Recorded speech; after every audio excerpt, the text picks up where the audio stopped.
Hey guys, and welcome back to another episode of Federico Talks Watches. Today I'm once again answering some of your questions, such as, how often should you service a watch? What are my thoughts on Sinn? And are Rolex Authorized dealers holding back stock? All that and more in today's episode. Now, of course, before we get started, customary wristwatch check. Today I'm wearing my H. Moser Perpetual Moon with the Aventurine Stone Dial. Loving this watch. Actually thought it matched my shirt, which is why I picked it out today. Yeah, I don't know. I love it. And also, guys, don't forget to check out delraywatch.com. Some very cool new models in stock. For all those people that can't get a Rolex at an authorized dealer, we got in a Rolex Submariner new model, 126610, box and papers. We got in a Rolex Explorer 39 with the more desirable Mark II dial, also available.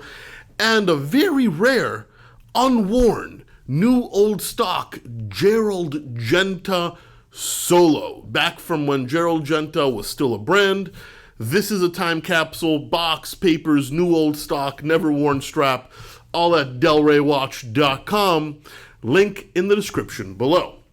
Now guys, these questions were asked on my Instagram account, at Federico Talks Watches. A couple times a month, a Q&A picture will pop up, and you can ask your question below.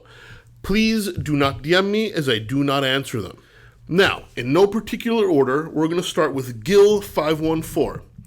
Hey Fed, keep up the good work. Thanks, Gil. How many years should I wait before I service my watches? I don't wear them every day since I have a few of them, so they don't get that much wear. Well, Gil, every watch is different, but I'm going to give you a general answer. Now, a lot of brands say 4 to 5, 6 years. This is excessive. You got to remember, brands make money on service.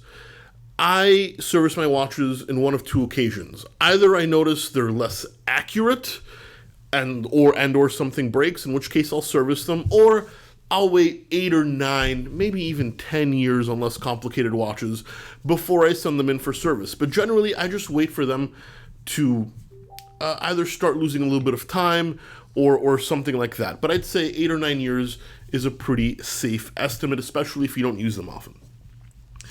Yannick Thibodeau, what is the favorite country you have traveled to as of yet? Yannick, this is a pretty great question. I'd say my 2 favorite countries have been Greece. I know Greece very well. I have a place, a little island in the Dodecanese that I go to often, and it's kind of my sanctuary. And I really loved Cambodia, Siem Reap. Beautiful nature, very warm people, just a lot of fun. But I love traveling the entire world, and picking favorites is very difficult. LF Roca 95. What is your favorite F1 team? Well, historically Ferrari, but since watching Formula One on Netflix, I'm a huge Haas fan. Gunther Steiner is the man.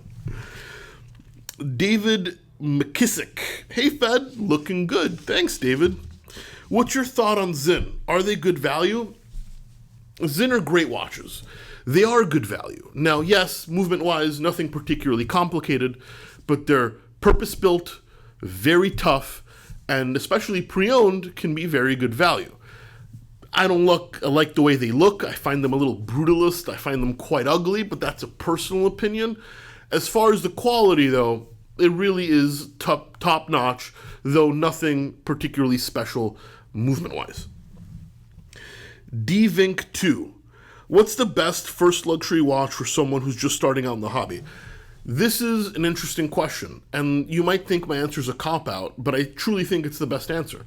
The best first luxury watch is one that you love and can afford comfortably. I know you were expecting an answer like an Omega or a Rolex or a Longines, but luxury, it's about emotion and passion and love. And you should get whatever you love, whatever speaks to you, that you can afford comfortably. And that's the great way to get into the watch collecting hobby, and will ensure that you stay in the hobby for a long time. Don't just go off a random list. Eat, Sleep, Work watches. Hey Fed, are the gray market dealers having issues getting Richemont brands? I remember several years ago when you would go to Watchmax or Joma Shop, they would have stock of IWC and JLC. Now they don't. Yes, this has become very hard. So, firstly, Richemont brands have been selling better, which means they don't need to be gray marketed as much. Secondly, most of these are gray marketed from authorized dealers that have excess inventory. And now Richemont is checking authorized dealers and serial numbers to see where this inventory ends up. And if you gray market their watches, you lose your authorized dealer license. Now, this means Richemont sells less watches because the authorized dealer sells less watches, but in the long term, it brings the perception of their brands up. So yes, getting Richemont gray market is very, very difficult. It's not impossible, but it is more difficult, and I think has also made them more desirable. And last but not least, Obi-Wan Kenobi, great name. When you go to visit a Rolex AD, do they really have no stock, or are they holding back good pieces in the back? Now, I've worked for Rolex AD for many years, hasn't been in a while, but I have friends that work at Rolex AD. And any Rolex AD that says they don't have inventory is lying to you. I remember people used to walk in and I was instructed, when people said, do you have a steel Daytona? We'd say, no, we can get on a list.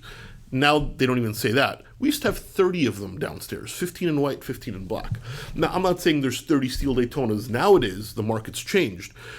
But no store has no watches. They just sell them to who they choose to.